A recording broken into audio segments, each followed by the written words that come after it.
समस्त को जय श्रीराम। एते वर्ष प्रतीक्षा पर 500 वर्षर प्रतीक्षा अंत हो प्रभु श्रीराम को मंदिर प्रतिष्ठा सरची।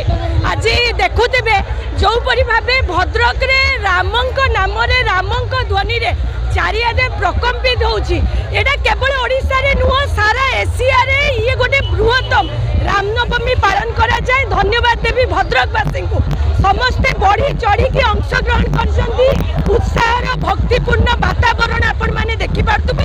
आज मर्यादा पुरुषोत्तम श्री राम को रामनवमी रे समस्त को अनेक अनेक शुभेच्छा। प्रभु समस्त जीवन में सुख समृद्धि भरी दिंतु एति प्रार्थना। देखो भद्रक रामनवमी हूँ गण पर्व। आज जमीती राम ध्वनि रे सारा भद्रक अंचल प्रकम्पित हुए। एते सब वर्षर प्रतीक्षा पर ये रामनवमी 35 वर्ष पदार्पण कलानी। ये आम समस्त गौरव विषय, आम संस्कृति, आम सम्मान ये भद्रक श्री रामनवमी।